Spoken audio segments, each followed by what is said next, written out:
Live from the Spill Studios, located behind a liquor store off the I-35 interchange, it's time once again for a couple of cold ones with Corey and Carlisle. Oh. Who are these Goal! guys? You been keeping up with that? I've been keeping up enough to...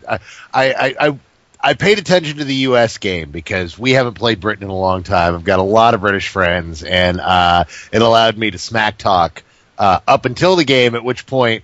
It tied. We tied, at which point all of Britain got furious because somehow they imagined that just because their lame-ass goalie missed one attempt, that clearly, that guy is fully responsible for the fact that the Brits were only able to score 1 point on the American. Like the American goal is like, oh, he didn't screw up at all. No, we're just good players. But oh my God, how do we let an American goal through? So if you missed that game, I caught a little bit of it. I actually caught when I was in a bar and they watching the game and they showed that goal right there. Like England's goalie stopped the ball pretty much, and then the ball just bounced up and went into the goal anyway.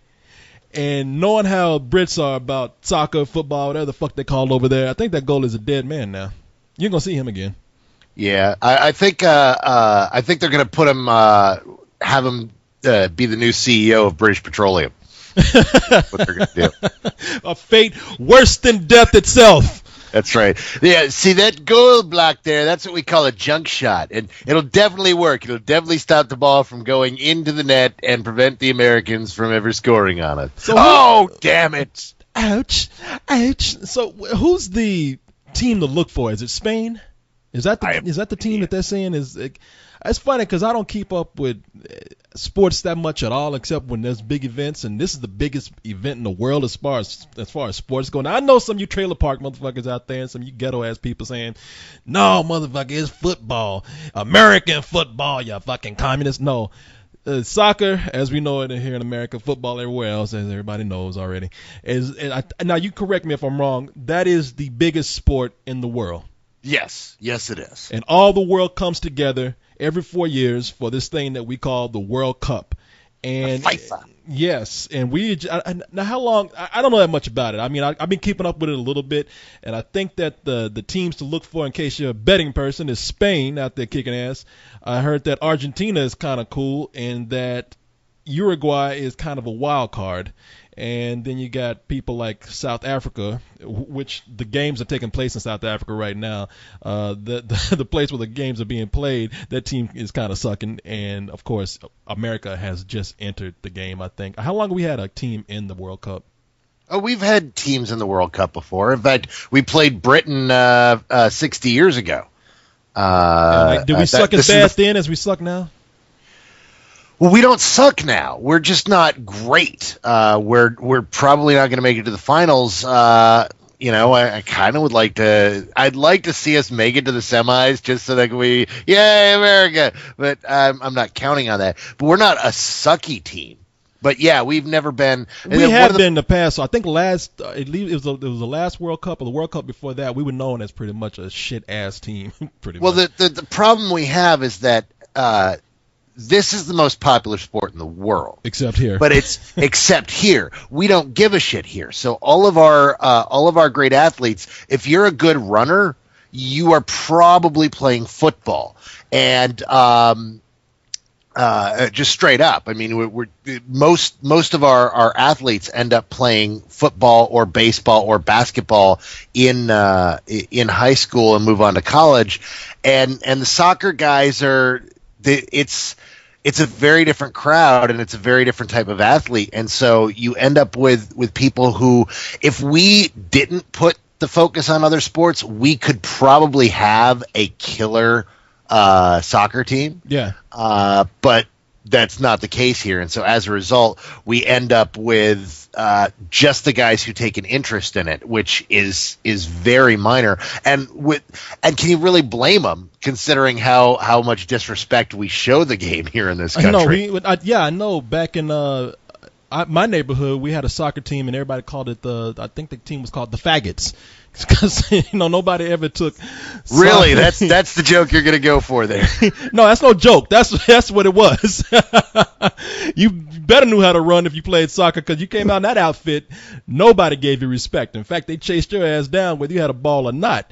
And I know, yeah, it's a lot. It's that way a lot of times here in America. We just don't emphasize soccer at all. There's no interest in it. I guess just historically, other sports have just taken precedence over that. So that's why I understand that we don't have a big team. But I'm glad to see that the World Cup is actually getting more attention. I don't know why. I don't know if it's because the world is just becoming a lot closer thanks to technology, or what. I don't know. But it is becoming a bigger thing here, and people are loving it. I love it when they have it here, because Irish people here, they don't give a fuck. They'll stay up. They'll keep the bar open all night long watching that shit. And they say they're just serving breakfast, but there ain't no way an Irish bar gonna be open and ain't nobody drinking. So it's really cool when that goes on. You get 24-hour bar service when the World Cup is happening. I think that's probably a good reason why people recognize that shit here, and it's becoming more popular. But it is a fun event, and I'm actually having a lot of fun watching it. I'm not, like I said, I'm not a football or soccer expert or anything like that, but hey, it comes around every 4 years. It's just like the Olympics. You don't give a shit about sports or anything, and all of a sudden, when something is a big event, you can't help but get sucked up in it. So I am probably going to be watching that a little bit more and enjoying it as much as I have now. What have you been up to? Well, wait, let me stop you right there. You're about 2 minutes ago, the call quality dropped really bad. You sound very digitized. You know what? I'll tell you what. Don't worry about that. I can guarantee you this, because when it comes over the recording, no one's going to recognize. Okay. Oh. Hello? Hold on 1 second. Jessica just walked in. Carlisle's in trouble. No. Actually, she just came in to give me that, but she came in rather than like a minute ago when you were talking and I couldn't get a word in edgewise. She came in right when you go, so what are you doing, Carlisle? Oh, hey, there's my wife. No, Allison from Leog is coming over this afternoon. So she was just coming in to ask me when the best time for her to come in would be, because she's fitting us for costumes. Costumes for what? Convergence is coming up again. It's that time of year where me and my wife truck up to Minneapolis, Minnesota, and hang out with all the nerddom and geekdom up there for 5 glorious days of Convergence. Oh shit! And what are you dressing up as this year? Well, I'm not going to say what the costume she's making for me is. I'll leave that as a surprise. I have a Solomon Kane costume that I'll be wearing. I built that for Halloween last year. So you're going to be a pilgrim, pretty much. A badass witch-killing pilgrim. Isn't that what they all are? No. Salem witch hunts, that wasn't done by badass pilgrims? No. Okay, I'm sorry. I get my history mixed up sometime. Shit. Every historical figure is a superhero to me. So you're gonna be Solomon Kane, and what is your wife gonna be?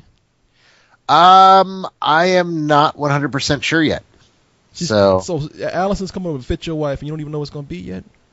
There's a couple of things she's talked about, and they're going to sit down and finalize it today. Oh, today's the consultation. Yes, today is the final decision day. See, I've decided, but I'm not going to talk about openly what I'm going to dress as. I will just say that it's awesome.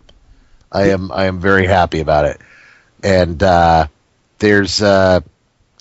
fact, what's odd is I was making suggestions to my wife last night. It's like, oh, hey, you could do this. She's like, I don't know if there's time to make that. We really need to make up our minds. But we just got done watching the first series of Avatar: The Last Airbender, and I was suggesting to her that she should go as one of the characters from that show. And some pretty awesome costumes in that show. Boy, y'all are really some straight up nerds, aren't you? I mean, yes. I know I've called you a nerd all these years, but it just every now and then it's just something to remind me just how deep your nerddom goes. It goes really deep, my man. Your nerddom goes ass deep. That's right.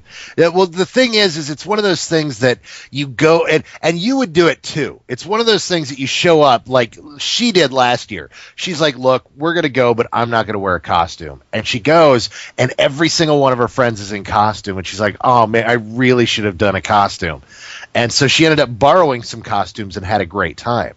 But it's one of those things that once you get there and you realize you're like the guy without a costume, and that everybody's drunk and having a great time in costume, and it's like Halloween for dorks, but it's 4 days long. That's when you turn around and leave. You say, "What the fuck is going on here? I'm the only one not in costume," and I got. You say that, looking Corey, at me like I'm crazy. I got to get the hell out of here. Corey, you say that, but Convergence is straight up 50-50 men to women. You would lose your mind at Convergence. There are so many hot nerd girls running around in costume that it's not even funny. You know what? I know I'm sitting up here joking about. I've had a costume I kind of joked about. In a show before, and I think I'm gonna make it a reality. I think I might go with you this year, and I might go as Black Lincoln.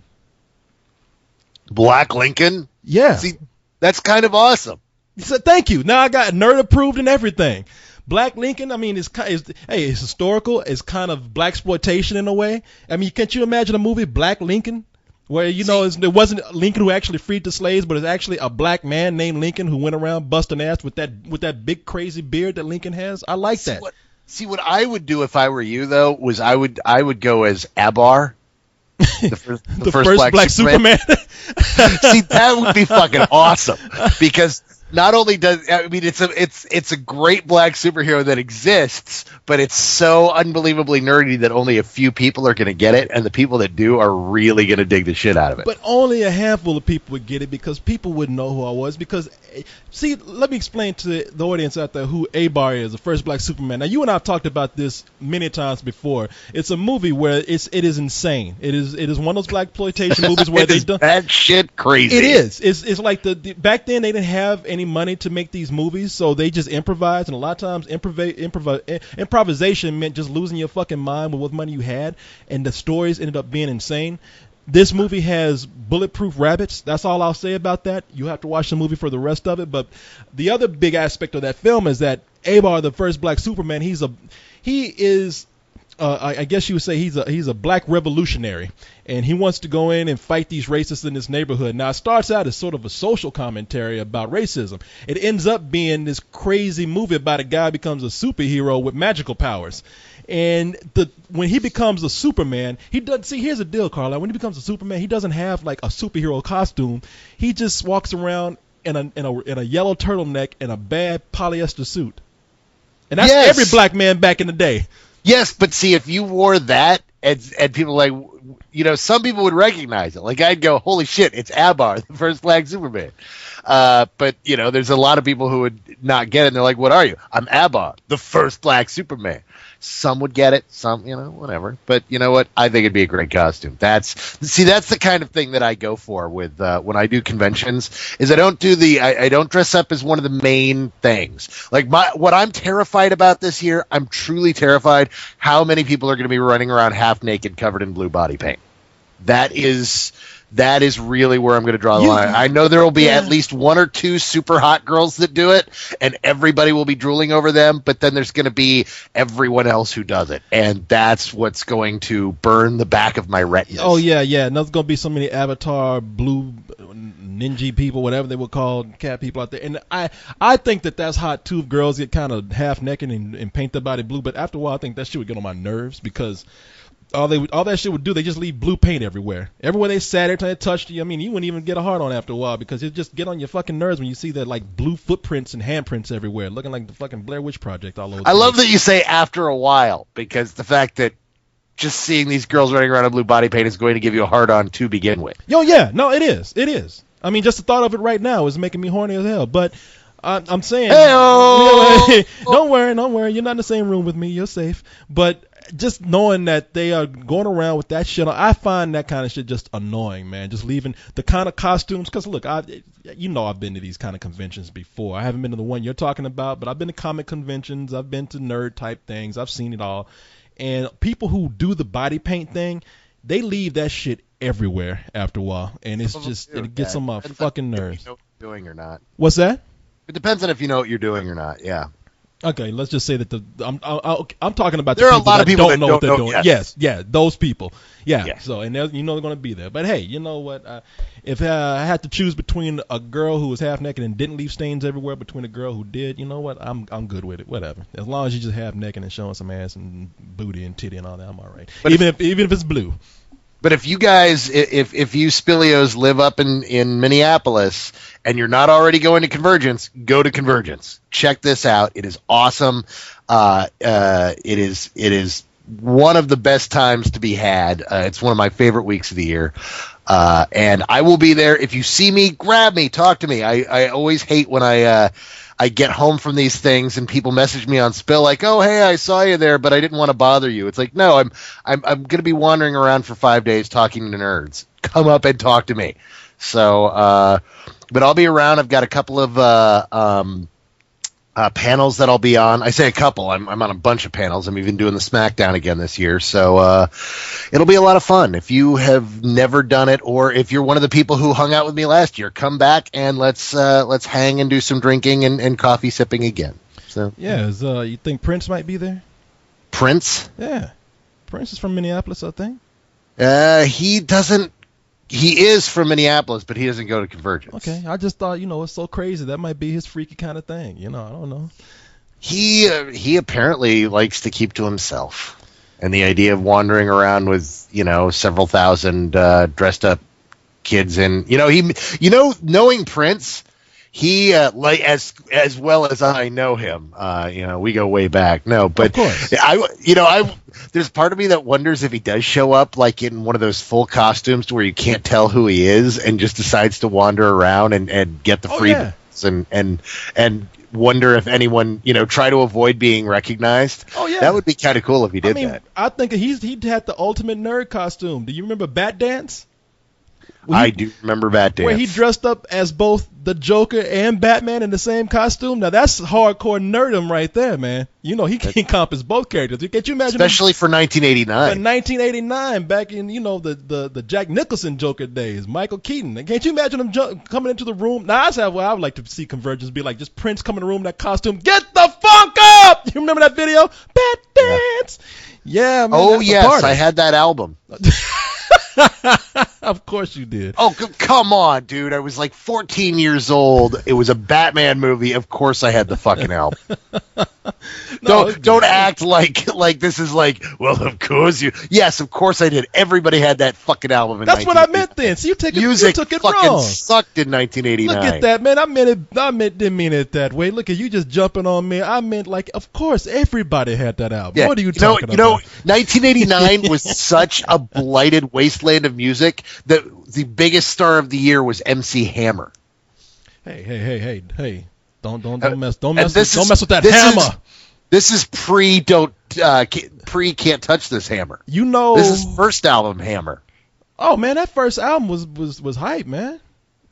Man, don't you mess with Hammer. This is Hammer. Don't forget, people. There was a Hammer pre-Genie Pants and Hammerman cartoon. There was before all the craziness. It wasn't long before though. It seems like it was back in the day, but there really wasn't much time between the Genie Pants. But we had a very short magical Hammer period before all that went downhill. And don't shit on that. I remember those days fondly. And don't. Yeah, 1989 was also Nelson with After the Rain. I love Nelson. Those twins. After the Rain. Those fucking twins, the sons of Ricky Nelson. Yes. Yeah, you had that album, man. Don't you even front. You had. Who said I didn't have that album? I did have that album. You had that album. You played it in conjunction with the Batman album. You danced around in your Hammer pants. You did this shit. Sucked in the late 80s, early 90s. This is all we had.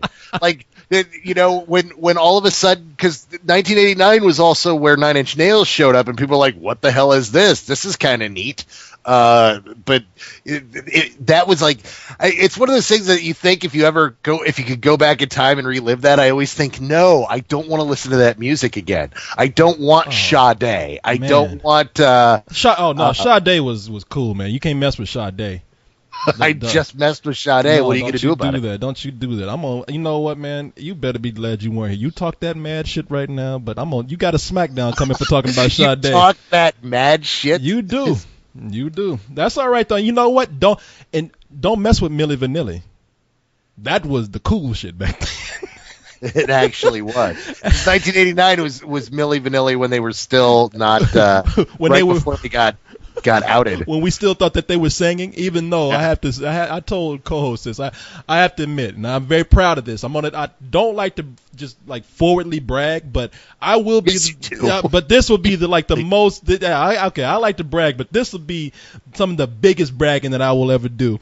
I am very proud of the fact that I had a friend of mine who, him and I, would always make fun of the girls who walked by a Milli Vanilli poster, and they would say, those guys are so hot, and I love their music, and we'd be like, you know that's not them singing. I mean, that can't be. Listen to the way those fuckers talk, man. That cannot be them. I refuse to believe it. And hey, about 2-3 months later, busted at the MTV some show that what was that Downtown Julie Brown was hosting, where they like got caught when the record started skipping.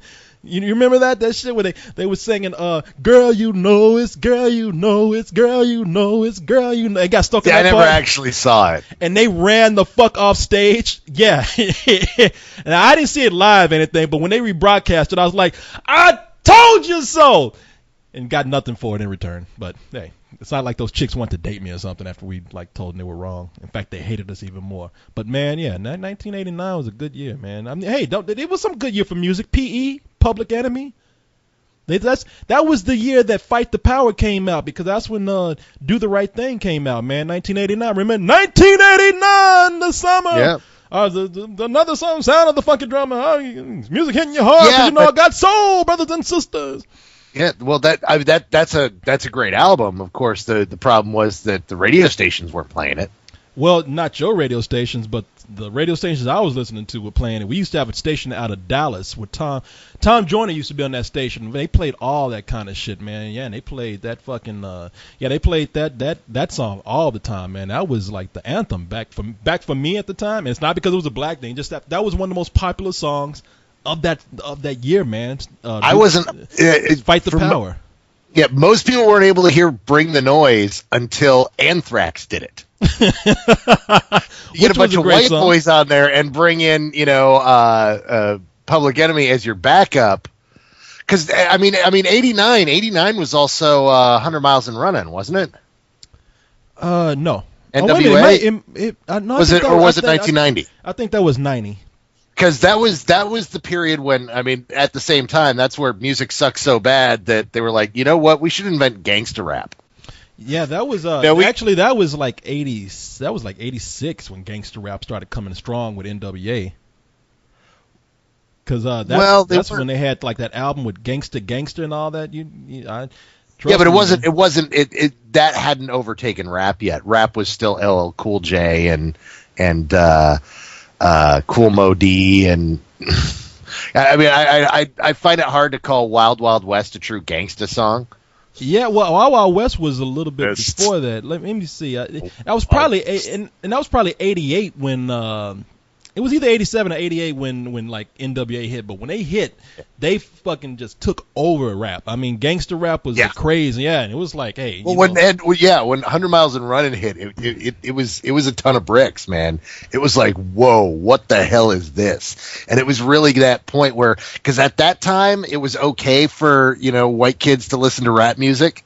And it was something that everyone was listening to, and then all of a sudden there was like this delineation point where it's like, oh man, that's too heavy. See, for I me. guess you white kids I'm gonna go follow MC Hammer, and some of us are like, I don't know, that's just kind of fucking cool. See, I guess all the white kids caught it late, because like the 100 Miles and Running was way after like NWA's album with Gangsta and Fuck the Police and Express Yourself and all that kind of shit, man. Yeah, no. It didn't hit the suburbs. It was 100 Miles and Running that really came to where all us white kids were. Well, and then it became very safe for white people because hey, you had Vanilla Ice, and parents could breathe a sigh of relief. Our recoil in horror.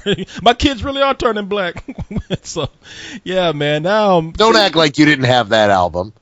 No, man. Hey, you know what? You had Vanilla Ice. I remember I'll be the first to tell you when Vanilla Ice hit, man. the biggest phrase on the street at that time was, "That's a badass white boy." And he was dressed like a clown. I don't know how anybody thought he was badass. Man, people look back now. I'm gonna be the one to tell you. Everyone, and I'm gonna say even you were caught up in this. Everyone thought Vanilla Ice was a cool motherfucker when he came out with Ice Ice Baby. Everybody was like, that boy can dance. Everybody was singing that song, and it's like, hey, you know what? I was caught up in it too. I ain't gonna lie. It's cool to make fun of Vanilla Ice now, but I was wrapped up in it with that one single, and then I found out his name was Robbie Van Bullwinkle, whatever, and it was like, oh, fuck this. Robert Van Winkle, yeah. So, yeah, hey, look at this. Look how much stuff we getting out from the 80s, man. Don't you make fun of 1989. That was some good shit. You were the one that brought up Bat Dance. you had to proudly. You had to break out Prince and the Revolution. The Revolution. No, it was Prince and that was Prince by himself. Wasn't it? Like with the Prince had Prince and a New Generation came after that. Speaking of which, on a side note, did you see that the two girls, like Tina and Wendy? Was it Lisa and Wendy? Lisa and Wendy, they just came out. Whoa, fuck, stop the presses, man. And in other news, the sun is hot. I mean, everybody knew those chicks were fucking. I know, but they've officially come out of the closet. They've done their first interview. But yeah, it's one of I saw that headline this week, and I'm like, really? This was recent? Yes. Because, I just saw this article today. Like they did their first interview outing themselves, and it's like I remember watching that movie and going, "Wow, those girls are clearly lesbians." What? Yeah, no, I remember thinking that too. But now back when they were fucking hot, and you wanted them to be lesbians back then, because back when Purple Rain came out and you first saw Wendy and Lisa, one of those chicks, I mean, they both look kind of, and I don't mean this in a bad way. I'm just saying this to get the point across. They both look kind of dykish in a way, but they were still hot. And then they came out later with a video, and the album didn't do too well. They came out with a video for a song called Waterfall, and then you looked at them real close, and you're like, no, they're going down on each other. They ain't as hot as they used to be. And then now people just assume that they were gay, and hearing them come out and saying they're gay is like when you see somebody old who just died, and you were like, man, I thought they were already dead. And looking at them is like, I thought they were already gay. You mean they're gay now? Well, but they're literally one of those people, those musical groups that kind of went into the background and still have been doing things. Yeah, I was surprised to hear that myself. They were the composers for Heroes. Oh, Heroes, the TV show? Yeah. Oh, good for them. I didn't know that. I did not know that. They apparently have a new album out. And that's why they're doing the interview, and that's how it's getting talked about. But yeah, that was just something I was like, really? That's news? Oh yeah, well, I guess it was news to somebody because they felt the need to put the news out there. Everybody else just knew, so whatever. Good for them. Good for them. They can breathe comfortably now and be who they are, and maybe they'll make some better music because they don't have to be all stressed out. Anyway, man, you want to get to the top 5? The top 5 brought to you by Spill. Okay, so you said there's a lot to talk about the top 5. I think it's interesting, but not exciting or anything.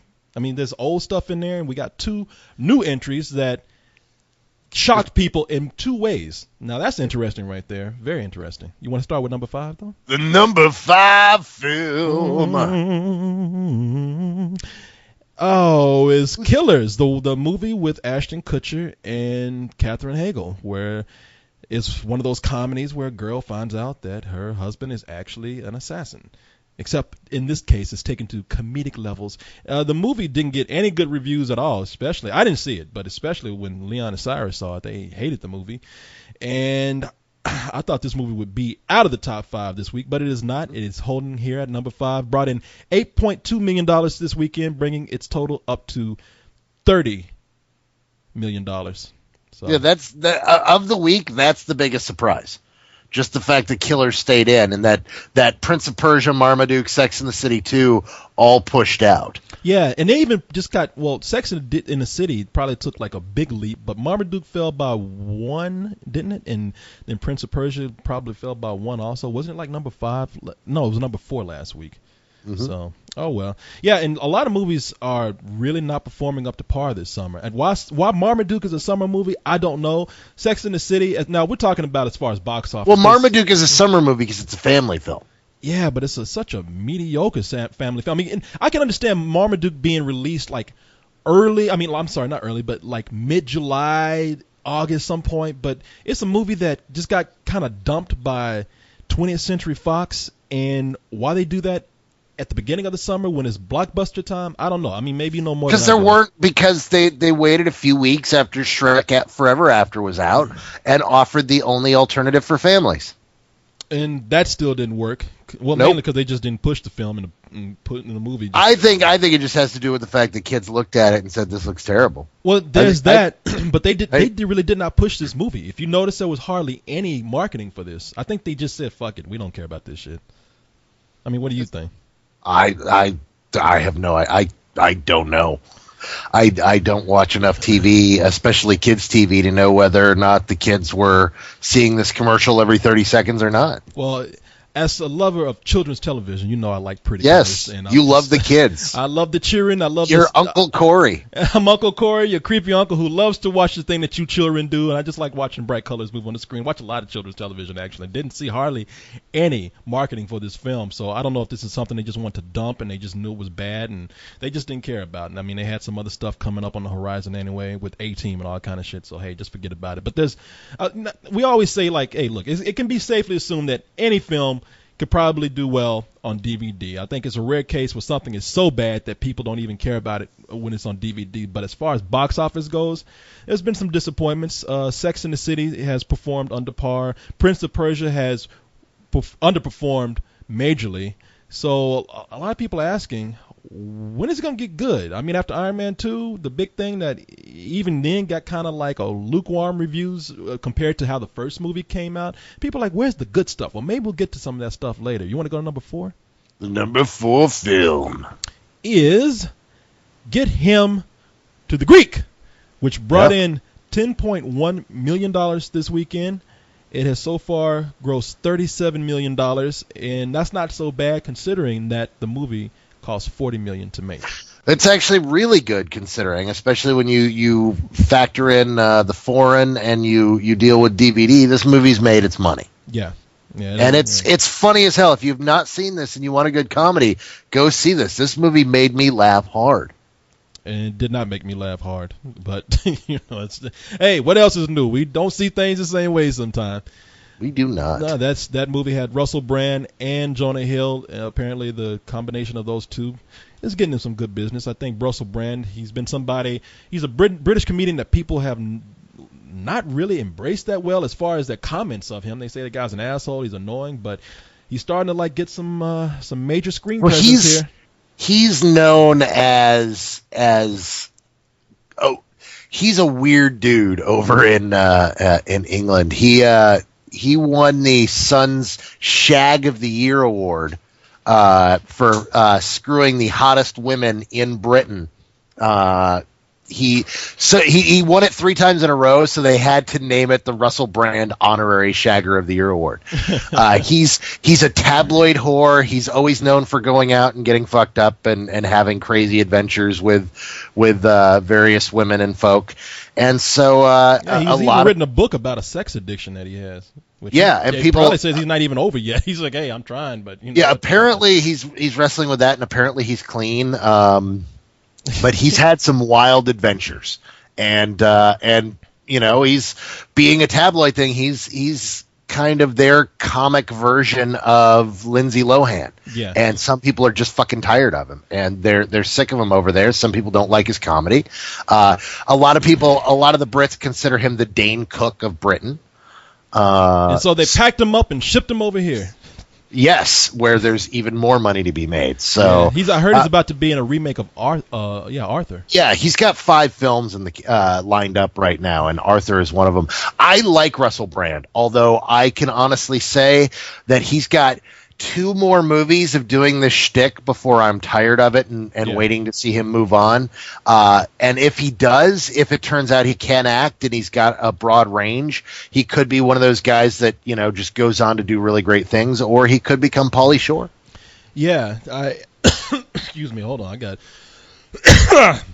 You got some coughing to do. Just the mention of his name makes me ill. No, I see Russell Brand almost like Eddie Murphy, man, where he's out there, got this image of being this suave guy, and everybody's kind of embraced that personality that he puts out there, and we have yet to see if he will just stick with that and maybe start even doing some children's movies, or if he will actually branch out and try to act. I'm like you, man. I'm not really all that annoyed by him. I still sort of like him, even though I can see the potential for him to just get on my fucking nerves. But yeah, I'm good. I agree. Like, if he doesn't come out of that soon, I think he's going to be a one-trick pony that people get tired of real quick, and we'll pack his ass back up and send him back to you goddamn Brits for sending him over here.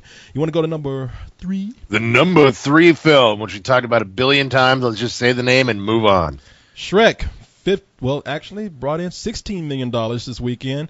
Has grossed $210 million so far. It cost $165 million to make. So even though a lot of people say it hasn't done as well as the other Shrek movies, it has still done well. And Shrek is always something that's going to go strong. And the only thing I fear about this movie having made this much money, because I actually like the movie, I know you didn't. The only thing I fear is, like, even though you and I have different opinions about this film, I think we both are kind of tired of the franchise itself.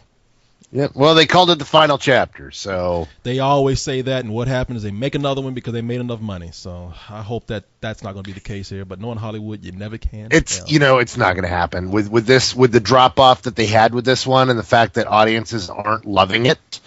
I think there's probably somebody in DreamWorks cheerleading it, going, "Come on, we can make another one." Everybody's going, "Look, no, it's just going to continue to go downhill. We're just embarrassing ourselves." So we'll see. One can only hope. Let's go to number 2. Number 2.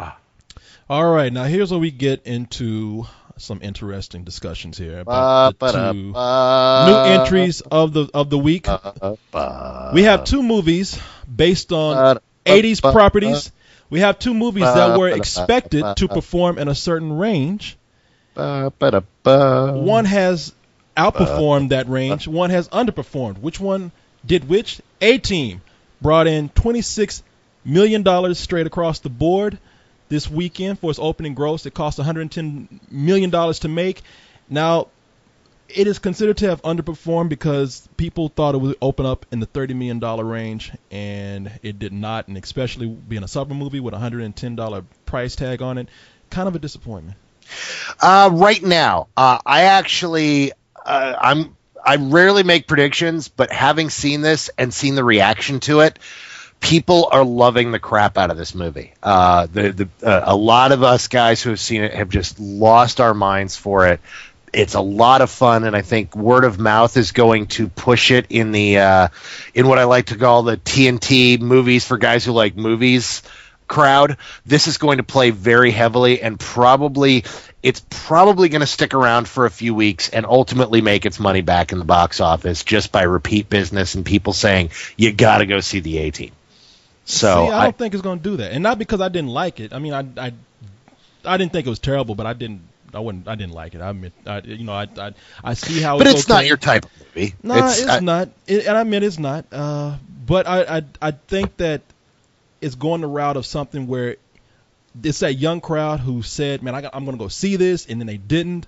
Or they tell people like, "Oh yeah, this was fun," but it's going to get pushed out by other movies coming up. And well, I think the big thing here is that it got pushed out by the number 1 movie in a big way, because I talked to a lot of guys. The target range for this movie, the guys who are really who this movie was made for, all took their kids to see another movie this weekend, and I talked to so many guys who were like, "Oh, I can't wait to see it," but I had to take the kids to Karate Kid. And I had to, we all went and saw that, and I'm going to go back and see A-Team later. The A-Team is the type of movie that you take your 13-year-old son to. The Karate Kid is a movie that you take the entire family to. And as a result, A-Team, it opened on the wrong weekend. I think it could have done much better on another weekend, but I think it's one of those things that guys are going to go into work tomorrow. They're going to go, man, it's too bad I missed out on the A-Team. I took the kids to see Karate Kid, and their buddies are going to be, oh man, it was awesome. You have to go see it, and they'll go check it out. And I'm going again this weekend. I'm when we get done recording here, I'm taking my wife out to see the A-Team tonight because she didn't get to make the press screening. Well, I love it. The other thing about opening against the Karate Kid, I think it's one of those movies where the property probably came too late. Like, everybody likes Mr. T, but they like Mr. T. They don't want to see somebody else playing something like Mr. T. So all these younger kids who they thought would probably be the audience for an action film of this type are just kind of like, the A-Team was funny. We all remember it. I remember Mr. T, but it's not. See, about the A-Team. I don't want to see this. What's that? I don't get the whole loving Mr. T thing. See, I like Mr. T, but Mr. T to me is, he's like Gary Coleman. He's a relic of the 80s. He had a very brief window where he was cool, and after that, he was a joke that you brought on as a cameo in your movie. He never went on to do anything really awesome. He's not somebody that you're like, oh my God, this is somebody really awesome. And the A-Team wasn't Mr. T. The A-Team was the A-Team. I mean, for a guy like me, the biggest selling point for the A-Team is George Peppard. I'm a big George Peppard fan, and that was my gateway to him and his films and the many characters he played over time. And he was the reason I saw Breakfast at Tiffany's. Well, you ask any young kid out there, like, you remember the A-Team? Yeah. It's like, yeah, I remember the A-Team. It's that show with Mr. T. Mr. T. Everybody loves Mr. T, man. Mr. T is just fun to remember. But that's what I'm talking about is that this was targeted at guys, our age. And most of those guys have kids. And a lot of times guys who are our age are just, that thanks to things like, Netflix, they don't go to the theater as much anymore. So it's a hard target to even to try to market to. It's, I will tell you this much. I thought this movie would have done better. I really did. Even though I might not have been crazy about it, I thought wow, this movie's going to perform pretty well. I thought it was actually going to be the number one movie this week. And it turns out that it was not. What's that?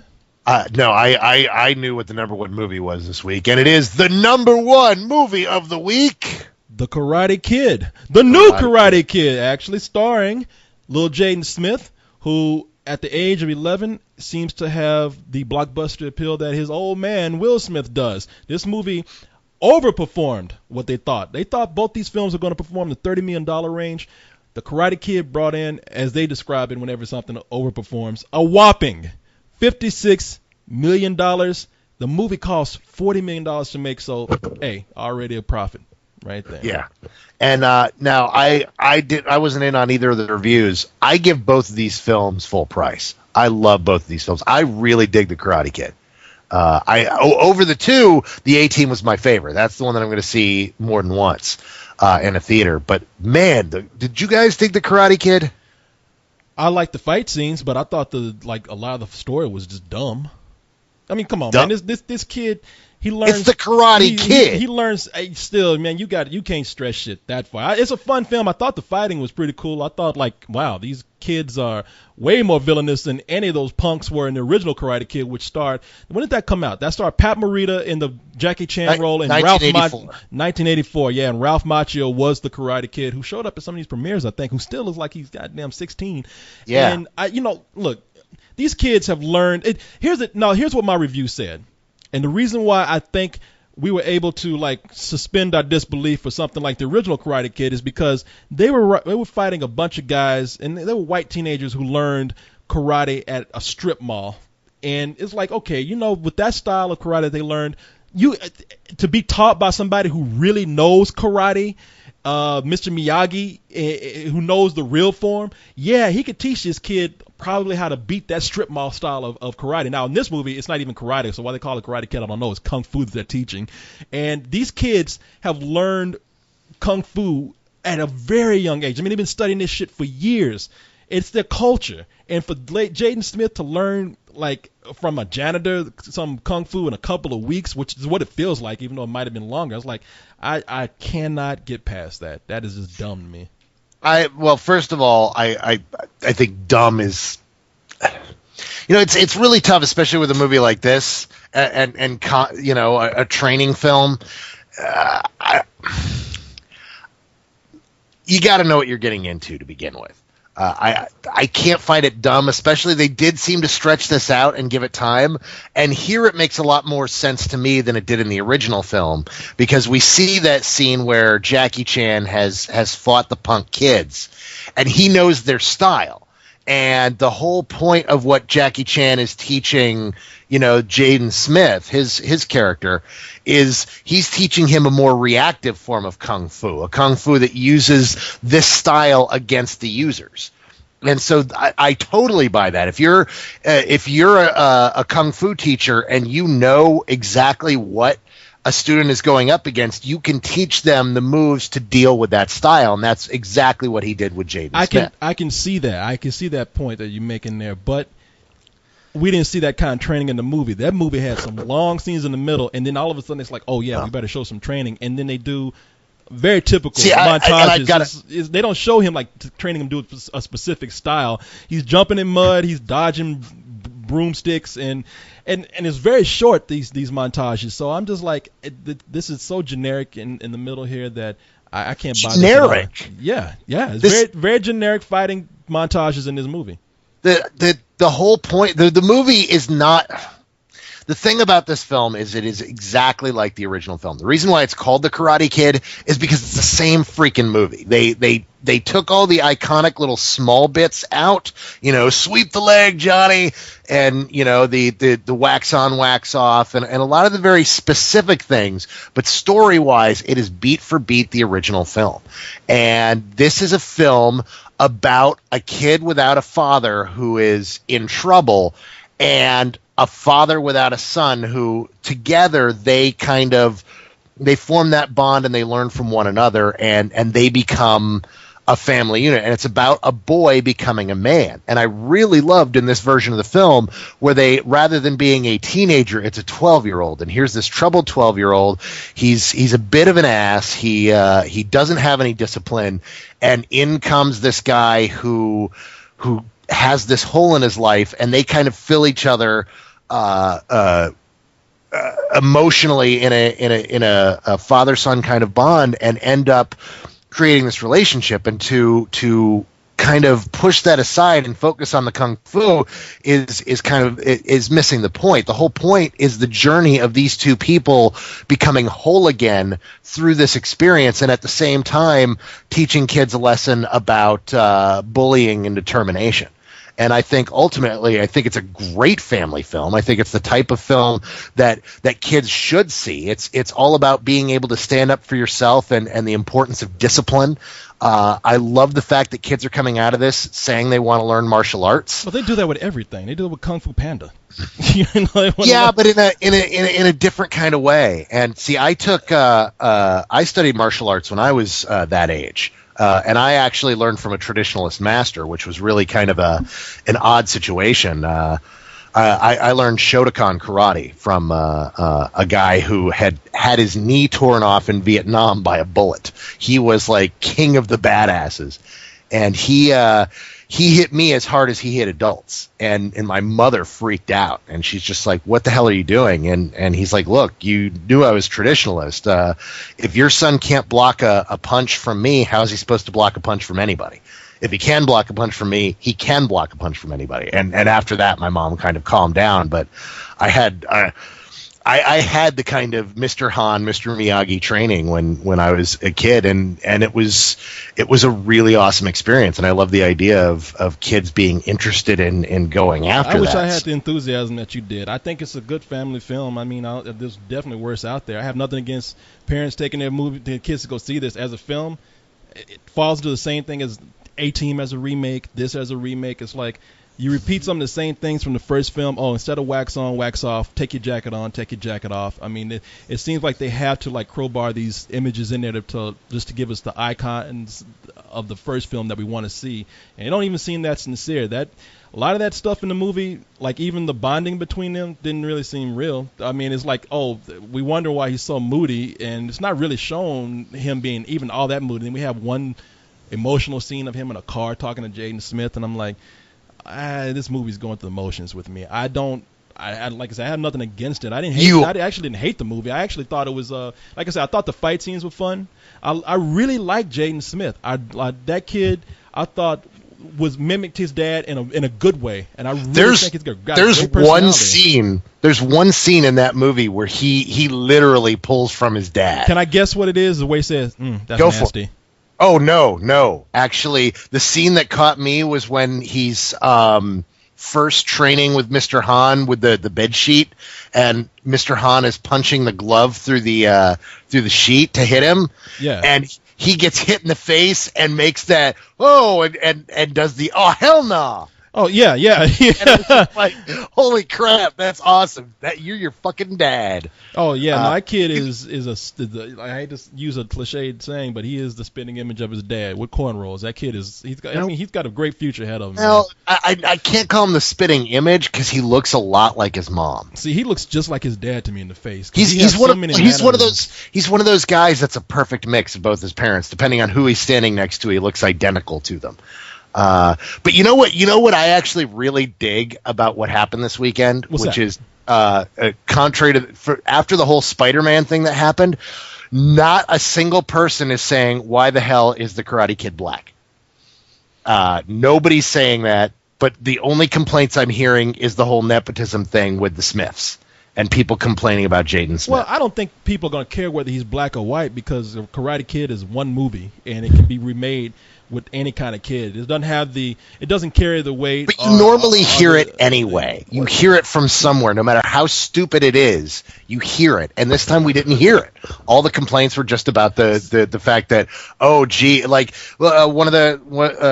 of my film critic friends, I wanted to smack him this afternoon because he had tweeted about I'm really happy to see when somebody who's worked hard for years like Jaden Smith hasn't finally reached success. Who cares, man? It happens all the fucking time. Look at Michael Douglas and his father, Kirk Douglas. I mean, there's Drew Barrymore. There's Barrymores. George Clooney. There's so many who are in the industry. Jesus, man, that happens all the fucking time. That's not even a valid excuse, man. Whatever. The thing about Jaden, I dig the idea of Jaden Smith. I talked to several people who worked on a set with of his, and apparently he always has one of his parents on set at any given time if it's not both of them. Like, they take an active interest in his career. They produced this film, by the way. Both Jada and Will Smith. They produce a bunch of things together, and they produced this. But apparently, when they're on set, they're mom and dad, and if he acts up, I've heard about a time in which Jada walked onto set and corrected him right there and forced him to apologize to someone he was being snotty to. Like, they were both raised, that neither of them were raised in wealth, and so they were both raised by very normal traditional parents, and they believe that their kids need to be raised by that same kind of parenting. And so she's unafraid to go in and whap him upside the back of the head and say, "You cut that out. We are not those people." Yeah, look, people. I think that's cool. Yeah, I think that's great. And look, who cares where the kid came from? I mean, people just mad because Will Smith think they daddy, and they ain't got a famous parent to make them famous. I mean, it's stupid. And Jaden was good. That's what I'm saying. You know what? I think you and I can agree both that he was good in the movie. He's my favorite thing in the film.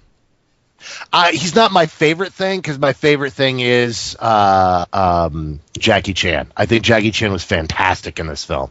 He's never been given a role where he could play this kind of depth, and he really nailed it. And I absolutely loved everything he did with it.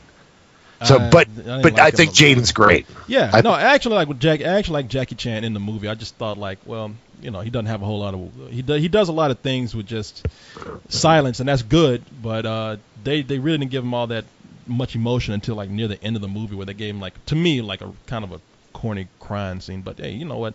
It was good to see him actually be able. What happened to your heart, man? Where is your soul? I shitted that heart out a long time ago. It's in the sewer. The rats have eaten it, and maggots are infesting it. It's gone. I'm cold.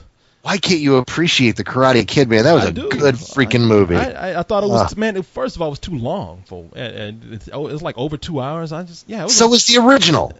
But the original I haven't seen in a long time, and the original is the original. And I'll tell you this much: all these people. The original is the original. Yeah, the original was first, and you can kind of take it on the element of surprise that came up. I mean, we're familiar with this just because of the premise alone. But these kids, the kids who are watching this now are not, and they're loving it. This is the version of the story that they're learning. In fact, I went back and watched the original after seeing this. I actually think this is a better movie. Fighting, I thought the about fighting that. is better. I like a lot of the story elements. I think thematically, it's better. There's a great small little thing they do at the end of the film that they don't do at the end of the original, which I think is a much more powerful ending. I think altogether this film came together great. What did they do?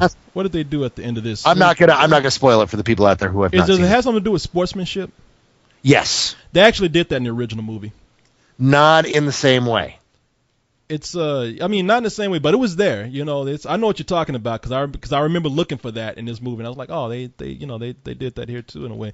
I don't hate the movie. I'm not really like against people. You hate the movie? No, I like it better than A-Team, and I actually like the movie, but I just think that there's some major flaws in there, and you know what? I'm sorry. I'm very, very harsh against remakes. Not because I don't like remakes. I always say, hey, let's see if a remake comes along, and let's see what they can do with it. And I know I'm only going by my standards of remakes. I'm not trying to say that nobody else can enjoy this movie. Everybody has their own standards for how things can be made. But for this, it just didn't have the same impact as the original, and it kind of it paled in comparison to the original because they tried to do some things to, I don't know, write off the original, give us what we want from the original that just didn't have the same strength or emotional impact or even the impact of making this believable as much as the first one did. Like I said, the first one just seems it seems like it's plausible, even though it's not. It seems like it's more plausible than this. This I cannot buy this at all. I'm sorry, I don't believe it,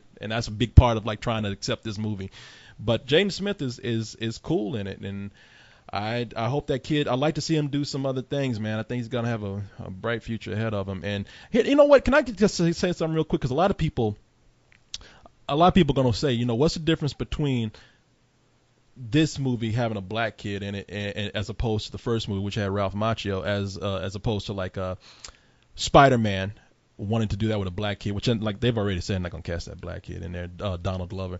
But just hypothetically, let's say that argument was still going on. I would say like I said, the Karate Kid was a one-shot thing. A remake can be done in all kind of ways. Now, if the Karate Kid was a series, a very popular series with this ongoing iconic character that everybody knew and loved, and it was all of a sudden announced like, hey, we're going to do a film version of this, and everybody's like, oh, okay, well, I can't wait to see how they're going to bring these characters to the screen. If all of a sudden to say that, okay, we're going to change this character black, that's where it would be like sort of a surprise. It's like, why do this with something that we're still following and this character we're still loving, and this character we're familiar with being a certain way? You understand what I'm saying? Yeah. Yeah, I know people have asked about, hey, Nick Fury's black now, he used to be white and all this kind of stuff, and I could hear that argument coming up. Well, I mean, I still contend that I would like a Donald Glover Spider-Man, although finally Stan Lee came out and talked about it, and he said that he's got no problem with that, but that he thinks audiences would be confused. That was yes, thank you. That's pretty much my final argument. Like, I thought he just came out and said, are you fucking crazy? Yeah. But yeah, hey, you know what, man? We've gone on a while. We've gone on quite a while. Yeah, we've got time for just a few short questions. I haven't even pulled up any questions. Go ahead, man.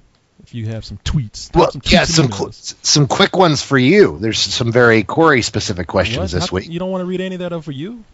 Well, I'll get there. Okay. But there's some very quick ones. Like Judson is Right asks, is there still the prospect of a Corey Leon podcast, or was that idea scrapped?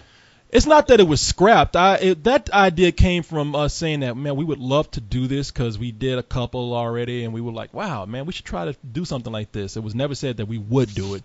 And hey, man, I can hardly keep up with the podcast we have now. Like last week, I apologized to you several times for not being able to do Blue Tuesday. Mm-hmm. And so at this point, No more podcasts. And even with them trying to get me to do video games now, which might result in another podcast, there's no way in hell I could do something with. Who's trying to get you to do video games? Hollywood.com wants to do video games. Oh, really? Yeah. We've been talking about this for a while, and it's a hard thing because reviewing video games is just 10 times more work as trying to review a movie, and I don't think anybody realizes that. But I told him, if you really have a hard on for this, I'm never one to back down from a challenge. We'll try to figure it out, but you really need to know what you're getting into with video games, and it's going to get to a point where none of us, even all of us on the movie side, we got our hands full. We're not going to be able to do this effectively, so they're going to have to crew. This is why the guy who does no punctuation does one game a week. Yeah, that's all he does. He does one game a week. Yeah, and we'll see how that works. I know I certainly don't have the time to do it. I told them they might just have to get another dedicated crew of people to do video games, because those are the people who will have to play the games, finish them, do research on industry stuff. Stuff that we just don't have time to do on this end. That takes a group of people who have the time to do that. And I don't even have time to play them for fun. Thank you. Same here, man. I've been trying to get past one game for like fucking weeks now. I'm at the end, and that ending has been stretched out to like a month because I just haven't had time to get back to it. But what's that? I'm sorry. Go ahead. Oh, I was going to move into the next question, but go ahead and finish that up. I was going to say, just to finish up, there's no time to try to start another podcast on this end that nobody's really pushing us to do. So maybe one day, but don't hold your breath right now. All right, which leads into, with the recent animations you've done, the Spillband trailer and Jonah Hex, do you get to choose the movie, or do studios come to you? Those were done because the studios approached us. I guess we could let people kind of know the process of this. There's a sales team in New York that goes out and shows people Spill, tells them about the site, and tells them about the possibilities. Now, as far as any kind of artwork or anything, I've recommended, like, look, before you go out and sell any of this, let's try to start an original way of advertising people's properties or movies or whatever. Whether they be Doritos potato chips, Axe body spray, or a film. And I said, we are in a position to give them a customized way of advertising that no one else does. And so they go out and they pitch this. Right now it's to movie studios, and they've actually pitched the idea to the major I think 3 major studios, and 2 of them responded and said, we like that idea, let's see how it goes. And so one was a very controlled approach to how to do how to advertise their property, which was for MacGruber, and they were very hands-on with that, and that was the result of the Spillband trailer for that film. The other was a little more relaxed, a little more hands-off, and that's why we have sort of a different video for that. It's not a trailer with our characters in it. It's more like a short, which is what I favor, and that, of course, is for Jonah Hex. So, yeah, the sales team goes out, and whoever bites is how those projects are chosen. And the kind of project results in how hands-on the studio wants to be.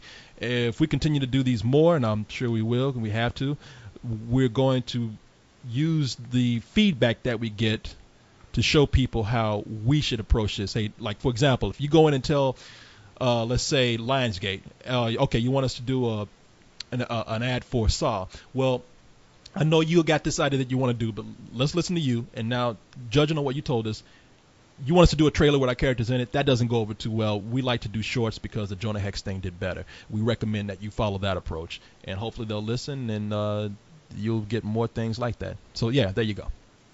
And that leads into Dylan's question, which is, when can we expect the new character designs incorporated into the video reviews?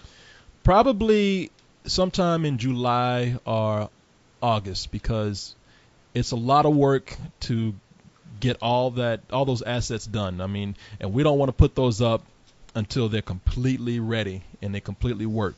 And we're not talking about just the characters. We're talking about backgrounds. We're talking about there's some other things that we want to do. We're talking about new assets for like the bumper for the beginning of the videos. So we're talking about new ratings cards. There's a lot of stuff that we didn't even think about that caused a chain reaction where we said this is going to take a little more time than we thought. But that's a good question because I can go back to what that person asked about the ads. Those ads have been a good testing ground to see how these would work, what the reception is going to be, and let us gauge what we need to improve and what how much more work we have to do.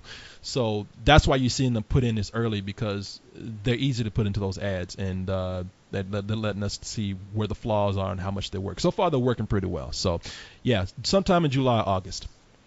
And finally, let's finish off with this one. Okay. I've gotten this question a number of times this week, so I'll just straight up ask it. What do you guys think of the new Mortal Kombat short film? I've talked about this. You go ahead. Oh, see, I've talked about this too. Let's talk about this together. I don't know what your opinion is. I fucking hate the shit out of it. I think it's fucking awful. It is one of the worst things I've seen. I think it is exactly the type of thing that I do expect out of the director of Fame. It is just so bad.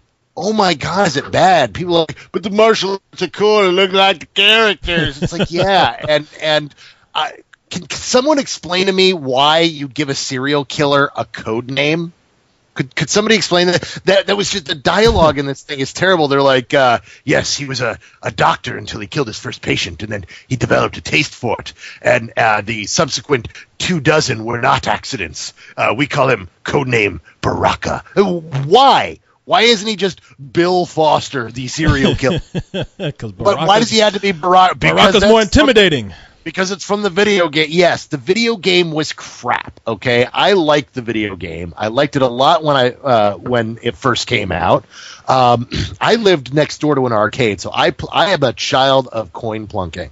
There was a period between the time I was 19 and 22 when I lived right next to an arcade, and when we were bored, we walked over and dropped $10, $15 into the machines, and I played Mortal Kombat a lot. But Mortal Kombat was kind of the poor man's Street Fighter 2. It was the fighting style was shitty.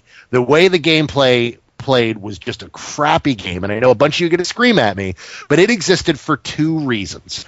The reason why it was a cool game was, one, it had the best graphics at the time. It looked realistic. You know, you look back at it now and laugh, but that was as realistic as it got in 1994. And then it was about humiliating your friends. The whole point was to beat your friend so you could combo out some kind of fatality at the end. And people liked fatalities so much that the fatalities got more and more bizarre until they turned into shit like animality and babality. Babalities and giftalities and friendship. Just it was the dumbest fucking thing. And I think that at this point there is only one truly good video game movie, one video game movie that we enjoy, and that's Mortal Kombat. And that's because Paul W.S. Anderson got it. He understood what people liked about the game, and he gave them a movie that mimicked the game. Is it a great movie? No, but it's a lot of fun. And that's exactly the type. It captured the game, it captured the moment, but that time is gone. That is a property that does not hold up over time, and I do not believe that it will make a solid film in this day and age. I think if I'm glad all the Mortal Kombat fans are like rattling their sabers and getting all excited about this guy's version of the film, because if this guy makes that film, they will get exactly the film they deserve. A big, honking, stinking piece of shit. Wow, I didn't know your reaction would be that strong, because my reaction was strong because people were like tweeting me and emailing me and telling me, man, you got to see this. And one guy just would not leave me alone. And when I finally watched it, he hounded me for the rest of the day to get my reaction from it. And when I saw it, I was like, I don't see what the big fucking deal is. Now, unlike you, I thought that there were some good things in there. I thought like for a short that they want to use as a pitch to make a movie, I thought that was, first of all, I always admired that approach. You're just going to go ahead and take control and do it. And I thought the cinematography was really good. I thought the martial arts were really cool. But the acting, And the dialogue in that, I'm with you, man. That's what I said. I think it's terrible. I think it's horrible. Yeah. I don't know why people are so excited to hear that shit. I mean, you got Michael J. White and what's her name, Jerry Ryan, who not considered to be the best actors in the world, but really the dialogue that they were given and the direction that they were given, I can't imagine them being that bad on their own. That it was terrible. Yeah. And well, did you see Fame? No, I did not see Fame. You see, this is on par. This guy is not. I do not see talent in this guy. Well, I could see it being applied to something like Mortal Kombat more than it could something like Fame. I mean, they're making a video game movie, but that's, you know me, man. I don't make that an excuse just because of the genre or the property that's based on. If you're gonna tell a story, tell a story. Don't say, well, the fighting is the main thing. We don't think everything else was. No, I don't bullshit. Exactly. You know? No, that's exactly where I feel. Yeah. Something like that should have been fun, and it really wanted to be badass, and it reminded me of everything about it comes out of the 90s, even the look and style. It rips off David Fincher's Seven, which was really cool 14 years ago. But it's not 14 years ago anymore, and it looks really dated. And just everything about it is mediocre at best. I thought that it was kind of a cool approach. Like, hey, they'd say, look, we're going to take this, and we're going to try to make this sort of a more realistic approach. We're going to try to explain people's names, like Reptile. Well, why they called Reptile, because they got certain deformities and whatnot. I'm thinking, like, all right, you know what? That's a cool approach. I don't know how you're going to be able to sustain this, because it's Mortal Kombat and it's going to be just fucking nuts. It goes back to me. I said I would, instead of taking a realistic approach for something like this, I would have rather have seen them go again the exaggerated approach with it and do something just is way out there that suits the video game. But listen, it's a short. Maybe some of those shortcomings are because it is a short. You say that this director, he's probably on par with doing what we see in this short, judging on Fame. So I don't know. I don't hate it as much as you do. I think there's some good things in there, but the things that really count for me are missing. So I'm not excited about it. I'm willing to give it a chance, but stop fucking bugging me about it. That's the main thing, because I'm just not crazy about it. I think it's cool, but that's it. No, it's you know what's really getting me is there are a bunch of angry Mortal Kombat fans that are going around on every negative reaction and filling up the comment sections and making Mortal Kombat fans look like total fucking tools. It's really kind of obnoxious. It's a really weird kind of thing that I almost want this film to get made just so that I can spend a lot of time making fun of these people. It's because it's not going to be a good movie. Will I give it a chance? Of course I will. But everybody's asking me, what do you think about this? And do you think they should make this into a movie? No, I do not. I don't think Mortal Kombat should move forward. I think its time is done. It was not a solid enough mythology. It always had so many weird fucking holes because it was just a neat idea for a video game.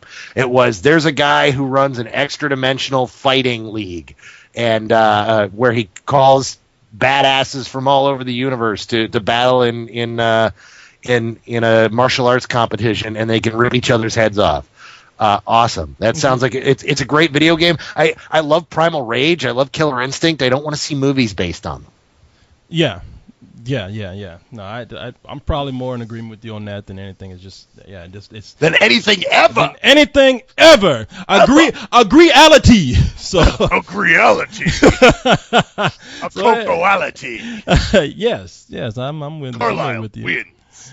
So, hey man, you wanna end this then? Want to say goodbye to everybody? Good night, everybody. Good night.